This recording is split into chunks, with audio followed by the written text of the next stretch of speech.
What's going on, UFC fans? I'm back here with another video here set for you guys. Going to be talking and giving my in-depth, in-detail breakdown to UFC 313 and going to be giving my predictions on this card 100%. That's what I'm going for and what I believe will happen in this card. Again, for the regulars that are usually not on here, I'm just going to be talking about the fights that I just care about. So if you see, obviously, fights that I'm not going to be talking that are also on the card, it's because I absolutely don't give a shit about the fight. Shout out to Marion Santos making his UFC debut. Other than that, let's get into the breakdown. For the first fight that we're going to be talking about, Bruno Ferreira versus Armand Petrosian, an absolute banger by the matchmakers, 100%. Bruno Ferreira coming off the submission loss against Abus Magomedov, where he actually looked pretty well, especially in that second round. He looked like he hurt Abus and damn near was going to put him out and had the momentum going into the third round, but obviously he got subbed in that third round. Besides that, I mean, he looks was on a win streak, KO win streak. Just a massive hulk of a man. And you have Armand Petrosian coming off the double spinning back fist KO loss to Shara Magomedov, where I think that he was actually outpointing Shara on the feet. His kickboxing is very well versed. I really like the kickboxing of Armand Petrosian. Create a lot of problems for a lot of people on the feet, but he doesn't throw with a lot of heat, a lot of sting on them punches and kicks as well. But I mean, obviously the kicks obviously hurt. But the one thing that I don't like about Armand Petrosian at all is that his reach is like disgustingly low for like a middleweight. At his size, it's actually kind of like childish. His reach, I think his reach is at like 69 or 67 or something, especially if somebody at his size. That's actually pretty laughable. And then with Bruno, I think you have to throw out something with him to have to be able to worry about on the feet. And if he knows that there's nothing his way that he's going to be able to worry about, he's just going to go bombs away and just go bonkers. So I'm going to go with Bruno Ferreira with a KO victory over Armand Petrosian. But I can't see a way that Armand could definitely 100% come out and get a tit for tat technical type kickboxing victory over Bruno in that matchup. But again, I'm going to go with Bruno Ferreira in the victory over Armand Petrosian. Moving on up the card, we have my boy Joshua Van versus Ray Saruya. I think Joshua Van was scheduled to go against somebody else. I think it was Carlos Silva, something like that. The dude that recently just lost to Manel Cap, but he pulled out. And Ray Saruya is a completely different type of fighter, 100% a grappler in this type of matchup. So he can definitely create some type of problems, especially jumping in on late notice against Joshua Van. But I trust and I believe in my boy Joshua Van, man. The smallest goddamn flyweight that can be able to be on the roster. His boxing, even though he doesn't have any type of power left in those punches, but his boxing and his volume is absolutely on 100. So I'm going to go with my boy Joshua Van over Ray Saruya in that matchup there. Even though I do think, again, Saruya, again, with the late replacement in this fight, definitely could create a lot of problems. His grappling is on another level, and if he takes Joshua Van down, and Van can be able to just get up from those takedowns pretty easily, especially over the fight. Saruya is gonna go cruise mode on this victory, but yeah, shout out to Van. Hopefully he pulls it off. I need him to pull it off. Joshua Van, all the damn way. Moving on up the card, we have Curtis Blades versus Rizvan Kuniev. This dude is making his UFC debut. He has like 2 fights, MMA. And he fought Renato Ferreira, I believe that's his name. The dude that fought, what's this guy? Francis Ngannou in the PFL. He beat him. So honestly, this guy is an absolute like gem. Like the potential on this guy is on like 100. He's 100% gonna be making the top five in the heavyweight division so far. Or this is like the easiest layup for Curtis Blades. Coming out the KO loss against Tom Aspinall. Hopefully he can be able to get back his bearings. Never heard of this dude Riz Van ever in my life before. So, but I've heard he's actually pretty decent on the feet. Like you can actually be able to worry about him. He shows off some type of athleticism. He's not like just big fat oaf that usually most heavyweights are. But I think Curtis Blades has seen his fair share of heavyweights that are like in those type of realms. He's in the top five for a reason. He's one of the best heavyweights, even though usually when he goes against the top cream of the creme, he gets laid the fuck out. I'm gonna go with Curtis Blades on this one. Gonna show his experience, and I think Chris Van is gonna be too green in there against Curtis Blades. And speaking of green, moving on up the card, we have the boy Bobby Green making his return versus Mauricio Hufi. Should be an absolute nice fight as long as it's able to go, in my opinion. Bobby Green on the feet is a problem. I mean, his boxing is actually really, really well, but he's very chinny. And the more and more fights he gets in, the more his age starts to go in, the more and more fights that he gets, and he just gets chin checked. Even if it's nothing that's crazy, even as a fights against Jim Miller, he got chin checked and he went down. He got wobbled a little bit. So if Jim Miller is wobbling you, Mauricio Ruffy is gonna knock you the fuck out. Mauricio Ruffy, his last outing against Yamis Lantop, he kind of slowed, especially in that third round. Started to wither away, but I mean, it was at a catch weight. Jan Top was an absolute like gangster, bro. He put lead into his head because he was able to take punishment that a lot of 155ers are not going to be able to take, and especially Bobby Green as well.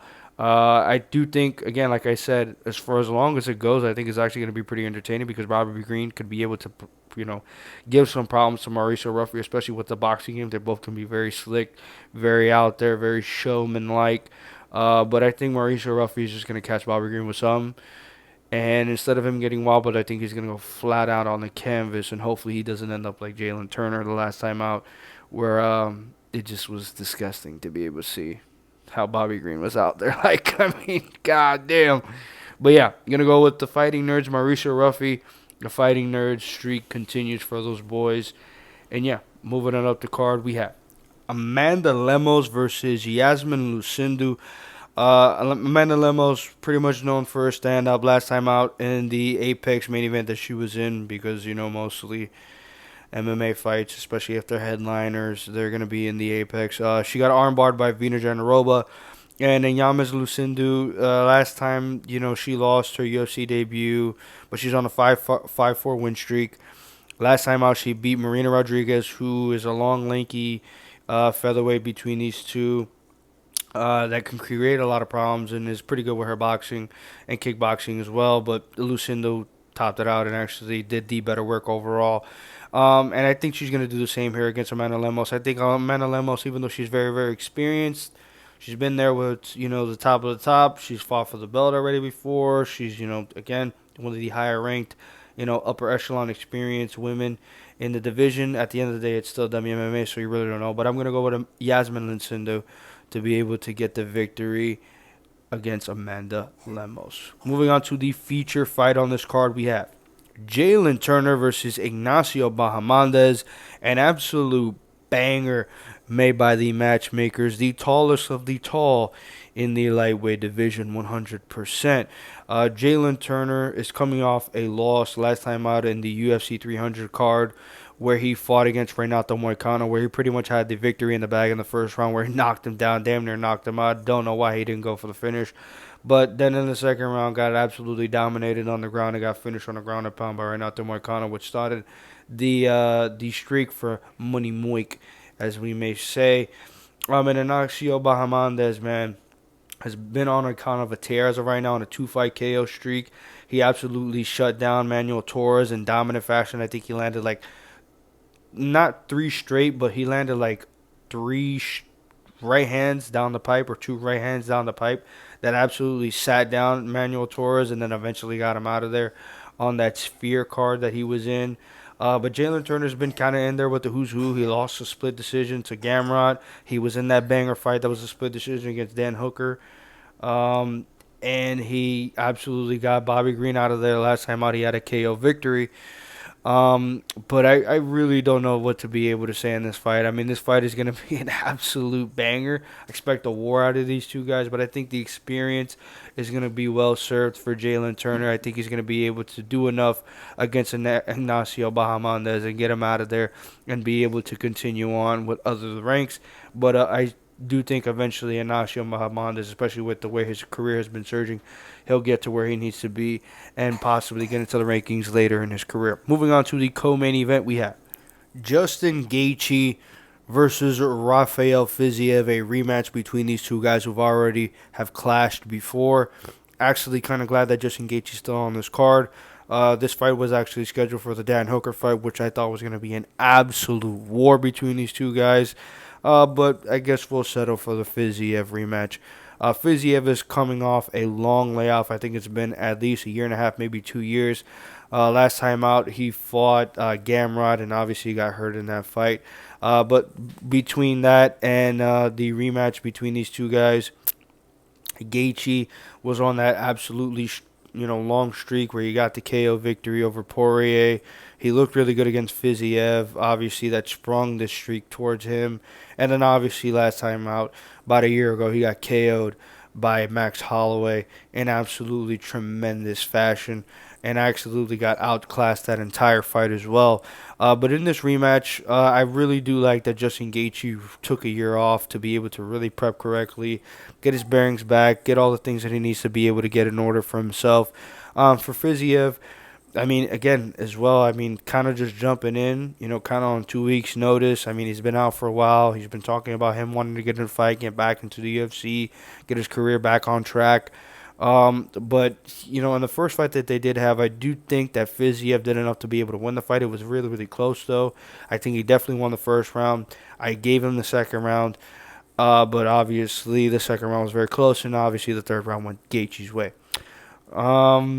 And in this fight, the way that I think that it's going to go down, again, I'm really glad that Gaethje took a long time off. I think he's going to be a little bit more regenerative. I think he's going to be more tentative to be able to get into those firefights that he usually does, but I think eventually he will get into there. And Fiziev, I think that he will definitely have some type of ring rust. I don't think he will look exactly the same that he did beforehand with him taking such a layoff so long, especially with that injury that he suffered. He needed to be able to take that time off, so I don't know if he's going to be able to look the same. Nobody really knows it, but if we're thinking and we're kind of saying that he is going to be that same type of fighter, I do see him have some type of success, especially early in the fight, creating the same type of problems that he did in the first fight against Justin Gaethje. But eventually, Fiziev, he does wear down late in fights. Doesn't have the same type of spark that he does early when he first starts, when he's fresh.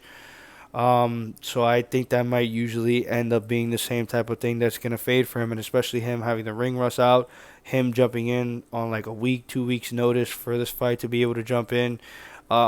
His cardio, his gas tank, his conditioning, that might not be the same for him to be able to go long term in this fight. So I think Justin Gaethje is going to get a TKO victory over Rafael Fiziev, and hopefully jump into another big fight later in his career. So hopefully we get some bigger names and bigger fights. Hopefully they can be able to rebook that Dan Hooker and Justin Gaethje fight later down the line. And moving on to the main event, we have Alex Poatan Pereira versus Magomed Ankalaev, the number one contender for the light heavyweight division for I don't know how long, but it's finally come to fruition. We finally get the matchup that a lot of people have been wanting to be able to see for Alex Pereira to be able to get over the the wrestler arch type fighter to be able to get over, especially as a kickboxer. Everybody knows him standing on the feet. It's absolutely going to go his way, whether it be with the low kicks or whether it be with the left hook. He's definitely going to get you out of there eventually. Not much to be able to really say about Alex Pereira. Is an absolute tear, especially since his move up to the 205 division. Got Jan Blachowicz out of there in a close decision, but just did enough. Then fights for the belt against Yuri Prochazka. Gets the controversial KO, win against him with Mark Goddard and how that stoppage went, but it was what it was. Then after that, I believe he fought Jamal Hill. He got the KO victory in UFC 300. Then he got the absolute domination that he put on against Yuri Prochazka in the rematch that they had. And then after that, obviously, the last time we seen him, we saw some chinks in the armors, even though he was sick leading up in that bout that he actually called in, that he was sick. But eventually, took the storm, weathered it, and got through the test that was Khalil Roundtree, who gave him a lot of problems, especially on the feet, with his Muay Thai background. But Magomed Ankalaev, man, has been on an absolute tear, bro. Throughout the entirety of a UFC career, he's been on an absolute run. And recently, since the close split draw that he had with Jan Blachowicz, which left the light heavyweight division kind of, in shambles, not really to be able to know what is going to be able to happen. A lot of people did think that over the stretch of the fight, especially in the last 2 rounds when he was going grappling heavy, he did win those rounds. But besides that, in that fight, the low kicks were very, very effective by Jan Blachowicz. Had Magomed just literally stumbling all over the place, not really being able to know what he was going to do. Then after that, he had the KO victory against Johnny Walker, but then he had that weird like no contest against him as well. And then after that, he beat Alexander Rakic to 100% secure that number one spot for him, even though he already had that cinched up for himself. So, in my opinion, the way that this fight is going to be able to go, if Magomed Ankalaev has his head on straight 100% and just says, I'm going to grapple this dude, my cardio gas tank, I'm going to do nothing and not even think about standing up with this guy. The grappling is going to be what I'm going to go to in the wrestling 100%. I think he can absolutely dominate and actually get Alex Pereira, looking like how a lot of wrestling fans think that he's actually going to look. Like he has no answers. He's going to be a fish out of water, and then he's going to drown, and then there's nothing for him to be able to say. You match him up against a wrestler, and he's going to get absolutely dominated. So this is the test that a lot of people that are going to be wanting to be able to see. He's been with Glover Teixeira, who's an absolute, worker on the ground, 100% with the BJJ, with the wrestling. So he's been on the craftsmanship. He's been working the takedown defense. He's been working the BJJ. He's been working the wrestling. Especially last time out. The last time we seen it was against Israel Adesanya in the first fight that they had against each other, where it actually looked pretty trash. So do you expect a very, very big jump from that? And if it's looking kind of the same, then there's real problems for Alex Pereira. But with the added weight, with more training, with more experience in the fights that Alex is having, even though he doesn't really use the grappling at all, I do expect it to be improved. But is it going to be improved enough against Magomed Ankalaev, who's a Caucasus man, known being in the mountains, known for having this wrestling that's just so dominant, like Islam and all the Dagestanis. But Magomed is actually really not known for that. He's really known actually for his kickboxing and boxing first. His hands is what really is getting him to where he needs to go. He kind of just falls back on the wrestling more, kind of what he did in that fight against Jan Blachowicz, where he relies on on his feet, on his striking game, and if it's not going where he likes, then he goes to the grappling and he dominates you there. This fight is kind of like if he doesn't go to the grappling, it's kind of he's gonna get out of there. He's gonna get knocked the fuck out. He has a chance to be able to knock Alex Pereira out 100%, but I like my chances a lot better with Alex Pereira. So if this goes how I believe it will go, and not how I think Magomed should actually take this fight, mindset wise and IQ wise, I do think Magomed will test the waters. I do think that he believes in his striking abilities. And if he's getting chopped with those leg kicks and was getting done dirty by Jan Blachowicz, you can only imagine what Alex Pereira is going to do with him with the low kicks, with his jab, with the left hook, with the jab to the body, with the right hand as well. Alex Pereira would just absolutely get him out of there with the kickboxing acumen that he has. I mean, he's one of the greatest to do it on the feet. And I think Magomed wants to test him out there, and I think that he won't have enough time to be able to recover to get into that wrestling. Even though I do think that he will shoot early and test the waters to be able to see if he can be able to get a takedown and actually get it pretty easily and dominate easily against Alex. And if he has some resistance or it's a lot harder than what he expected to be, then I think then he will kind of go back to, all right, let me get to the striking and let me start mixing it in. Let me not just go right into the grappling. But I think Alex Pereira is going to get the job done. I think he's an absolute G. I think he's a monster. And I think his takedown defense is improved enough to the point where he won't just get taken down at will. I think it needs to be somebody like a Hamza to be able to jump up to light heavyweight, to just get that weight packed right on him and be a full-fledged light heavyweight. And if he does go against somebody like Alex Pereira, he would absolutely destroy him in 1 minute. Somebody like a John Jones as well, who's known for his wrestling, who's known for his grappling, known for the BJJ as well, his submissions and all this other techniques. Somebody like that would also dominate in Alex Pereira. But Magomed Ankalaev, somebody who kind of just relies on the grappling on the side, but is really known for his striking game, who also said that he wants to KO Pereira, who wants to, test and challenge him on the feet as well, which is stupid, like most of these light heavyweights. I think Alex Pereira is going to get him out of there, and I think we get another highlight reel KO from him. I don't think it will be from the left hook, though. I don't think it will be from the left hook. I do think that the low kicks will definitely start to wear on him, and I think we get, what am I going to predict? A body kick to the liver. A body kick to the liver, right on the button, and I think Magomed is going to get out of there. Yeah.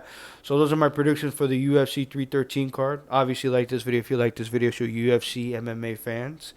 Comment your opinions on what do you think is going to happen on this card. I can't wait for this damn UFC pay-per-view card to already come to fruition already. Need to see Alex Pereira already. It's been a minute without him, even though we haven't seen him since UFC 308, but it's been 5. Usually he's in there like it ain't nothing. It's easy. Anyways, subscribe, UFC fans, because I'm here throughout the entirety of the year and more and longer. I've been here. You've seen me. You see the consistency. Bring some consistency back to me, baby. I got you. You got me. That's how it works. UFC 313 predictions are in the books. Thank you guys again for watching again, and peace.